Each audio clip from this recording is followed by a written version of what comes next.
جس دنیا کے چکر میں تم اتنا زیادہ دیوانہ ہو، جس دنیا کے چکر میں تم اتنا زیادہ پاگل ہو، اللہ کے نظر میں اس مری ہوئی بکری سے بھی زیادہ یہ دنیا حقیر ہے۔ مالی والے دنیا، مجھے مال و دنیا سے کوئی مطلب ہی نہیں ہے۔ اللہ کے نبی چٹائی کے اوپر سویا کرتے تھے اور چٹائی کے نشانات محمد رسول اللہ کی پیٹھ کے اوپر لگ جایا کرتے تھے۔ اگر نبی کو دولت سے محبت ہوتی اور دنیا سے محبت ہوتی تو پہاڑ کا بھی سونے کا پہاڑ اللہ سے کروا لیتے اور دعا کرتے کہ اللہ پہاڑ کا سونا مجھے دے دے۔ نبی نے کبھی حضرت ابو ذر غفاری سے فرمایا تھا، اے ابو ذر غفاری، اگر مجھے اللہ تعالیٰ سونے کے 2 پہاڑ عطا کر دے تو میں سونے کے 2 پہاڑ کو 2 دن بھی اپنے پاس رکھنا گوارا نہیں کروں گا، بلکہ سونے کے پہاڑ کو میں اللہ کے راہ میں خرچ کر دوں گا، کیونکہ یہ دنیا کی دولت بہت بڑا فتنہ ہے۔ یہ محمد الرسول اللہ کہہ رہے ہیں میرے پیارے ساتھیو، یہ دنیا کی دولت کے چکر میں آج ہر کوئی دیوانہ پاگل ہے، مجنوں ہے میرے بھائی، جو دولت کے چکر میں لگا ہوا ہے۔ کھیتی باڑی کرنے والا کھیتی باڑی تو ضرور کرتا ہے لیکن نماز نہیں پڑھتا ہے۔ ابھی جب میں تتواری پہنچا اور مغرب کی نماز آپ کی جامع مسجد میں نے خود پڑھائی، میں نے پلٹ کے دیکھا کہ ذرا دیکھو یہاں کے لوگ جو جلسہ اتنا بڑا کر رہے ہیں، دعوت کا کام کر رہے ہیں، ذرا دیکھو یہ دعوت کا کام کر رہے ہیں، یہ خود کتنا اس دعوت کے اوپر عمل کر رہے ہیں۔ میں نے جب پلٹ کر کے دیکھا تو 15 سے 20 لوگ ہی تھے اور اس سے زیادہ مغرب کے نماز میں نہیں تھے۔ فجر کی حالت کیا ہوگی میرے بھائیوں، تتواری کے لوگوں، ہر سال تم جلسہ کرتے ہو اور تمہارا ایمان کا یہ حال ہے، تمہارے نوجوان موبائل کے اندر ڈوبا ہوا ہے، تمہاری لڑکیاں بغیر دوپٹہ کے بازاروں میں گھوم رہی ہیں، اپنے حسن کا جلوہ دکھا رہی ہیں، حلال و حرام کی کوئی تمیز ہی نہیں ہے۔ میرے پیارے ساتھیوں، کیا تمہیں اس بات کا احساس نہیں ہے کہ کل قیامت کے دن تمہیں اللہ کے سامنے کھڑا ہونا پڑے گا اور رب کے سامنے تمہیں زندگی کا جواب دینا پڑے گا؟ محمد الرسول اللہ جیسی ہستی اپنی زندگی میں یہ دعا مانگا کرتے تھے، اللہم حاسبنی حسابا یسیرا، اے اللہ کل قیامت کے دن میرا حساب آسان کر دینا، کل قیامت کے دن میرا حساب آسان کر دینا۔ میرے بھائیوں، یہ دنیا کے اندر یہ مال کا فتنہ بڑا ہی زبردست فتنہ ہے۔ اسی مال کے لیے آدمی ایک دوسرے کا مرڈر بھی کرتا ہے، اسی مال کے لیے دنیا میں ایک دوسرے سے حسد کرتا ہے، اسی مال کے لیے دنیا میں ایک دوسرے سے آدمی جلتا بھی ہے، حسد بھی کرتا ہے، لڑائی بھی کرتا ہے، مال مال مال کہتا ہے۔ اور اللہ کے نبی صلی اللہ علیہ وسلم فرماتے اے لوگوں، کیا تمہیں معلوم ہے، کیا تم جانتے ہو کہ لوگوں کا مال کیا ہے؟ لوگوں کا مال کیا ہے؟ صحابہ نے کہا کہ اللہ کے رسول، اللہ اس کے رسول زیادہ جانتے ہیں کہ لوگوں کا مال کیا ہے۔ امام کائنات قرآن کی آیت پڑھ رہے تھے، الہاکم التکاثر حتی زرتم المقابر، یہ آیت پڑھ رہے ہیں اور لوگوں سے پوچھ رہے ہیں صحابہ سے، معلوم ہے؟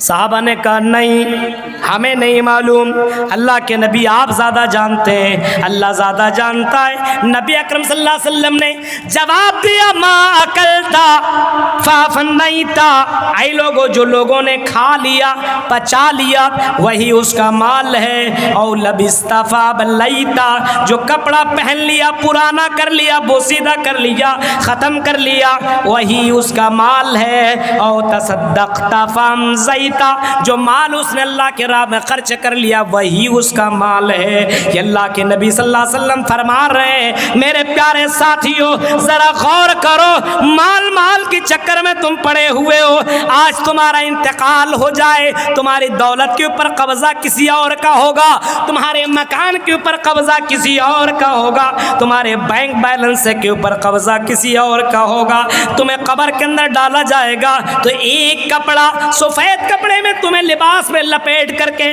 2 کپڑے میں ڈال دیا جائے گا، نہ تکیہ نہ بستر نہ تمہارے اوپر پلنگ نہ کولر نہ ایسی کچھ بھی نہیں تمہیں دیا جائے گا، تو مال کے چکر میں پڑ کر کے اپنی زندگی برباد کیوں کر رہے ہو؟ اللہ کے نبی صلی اللہ علیہ وسلم فرماتے ہیں ان لکل امت فتنہ وفتنۃ امتی المال، میری امت کا سب سے بڑا فتنہ مال ہے، مال ہے۔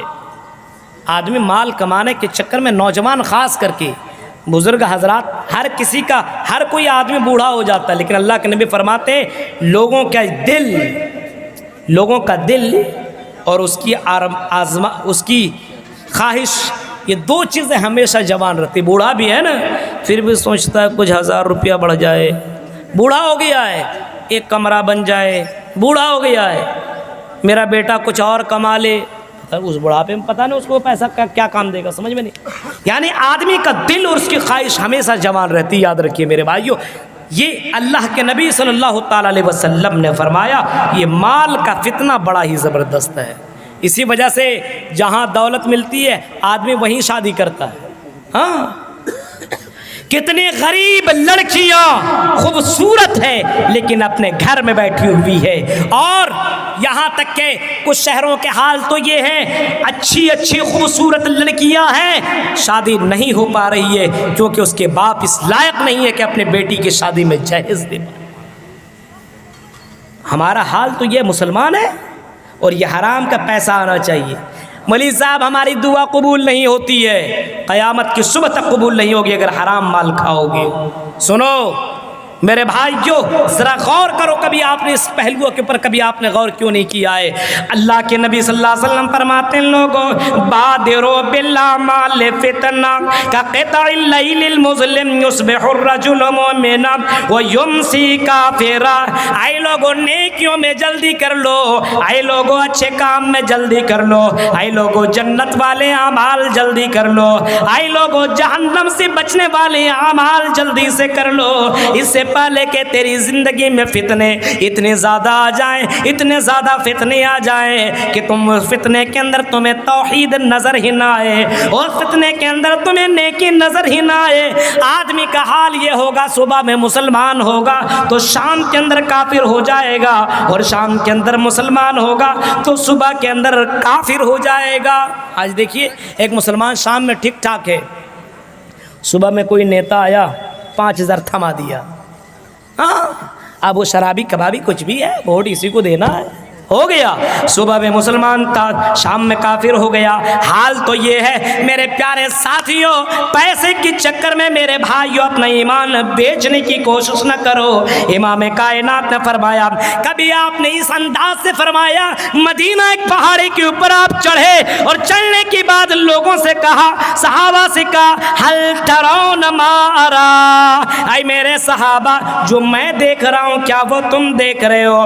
لوگوں نے کہا کہ نہیں اللہ کے نبی، جو آپ دیکھ رہے ہیں وہ ہمیں دکھائی نہیں دے رہا ہے۔ امام کائنات فرماتے انی ارا مواقع الفتن خلال بیوتکم کمواقع القطر، میں دیکھ رہا ہوں تمہارے گھر کے اندر فتنے داخل ہو رہے ہیں، بارش کی طرح تمہارے گھر کے اندر فتنے داخل ہو رہے ہیں۔ اب ہماری زندگی میں بہت سارے فتنے آ چکے ہیں، زندگی میں بہت سارے فتنے آ چکے ہیں۔ یہ تو مال کا بھی ایک فتنہ ہے، جس مال کے فتنے میں ہر کوئی ڈوبا ہے، ایک عالم علماء بھی اس میں ڈوبا ہوا ہے، ایک حاجی بھی اس کے اوپر ڈوبا ہوا ہے، ایک پرہیزگار آدمی بھی اس کے اوپر ڈوبا ہوا ہے، ایک مرد بھی ایک عورت بھی اس مال کے چکر میں اتنا زیادہ دیوانہ ہو چکا ہے کہ نماز کی کوئی پابندی نہیں ہے، حقوق اللہ کی کوئی پابندی نہیں ہے، حقوق العباد کی کوئی پابندی نہیں ہے۔ مال آنا چاہیے، نماز چھوٹے تو چھوٹنے دو،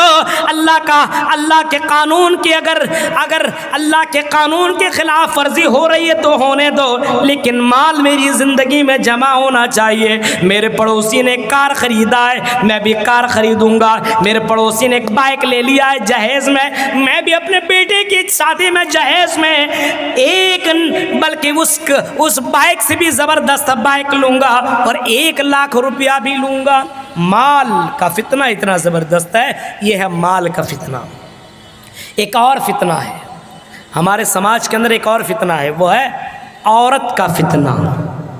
کتنا بڑا فتنہ ہے یہ، ہر کسی کو معلوم ہے، ہر کسی کو معلوم ہے۔ شادی کے بعد بھی آدمی جورو کا غلام ہے، ہاں بیوی کہہ دے تو آدمی ٹس سے مس نہیں ہوگا، یہ کرنا ہے تو کرنا ہے، اور شادی سے پہلے گرل فرینڈ کا دیوانہ ہے کہ نہیں؟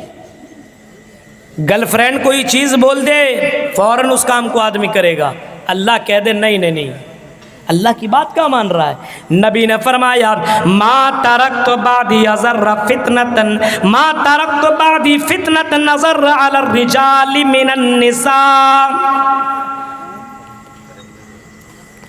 اے لوگو، میں اپنے بعد تمہارے درمیان مردوں کے لیے عورت سے بڑھ کر کے کوئی فتنہ نہیں چھوڑا۔ اتنا بڑا فتنہ یہ عورت کا فتنہ ہے کہ اللہ کے نبی صلی اللہ تعالی علیہ وسلم نے فرمایا کہ عورت کا فتنہ اتنا ڈینجر ہے، اتنا خطرناک ہے، عورت کی آزمائش اتنا زبردست ہے۔ ایک آدمی بڑا اچھا نمازی تھا، بڑا دیندار ہے، بڑا پرہیزگار ہے، لیکن اس کی زندگی میں اگر کوئی لڑکی آ جائے جو بھی دین ہے، جو بے نمازی ہے، جو اللہ سے ڈرنے والی نہیں ہے، تو وہ عورت اپنی محبت میں اپنے حسن کی گرفت میں ایسا جکڑ لیتی ہے کہ وہ نماز بھی آدمی چھوڑ دیتا ہے اور وہ دنیا دار بن جاتا ہے۔ میرے پیارے ساتھیوں، اللہ کے نبی صلی اللہ علیہ وسلم فرماتے ہیں یہ عورت بہت بڑا فتنہ ہے۔ فاتقوا الدنیا واتقوا النساء، اس وجہ سے دنیا سے بھی بچو اور عورت سے بھی بچتے رہو۔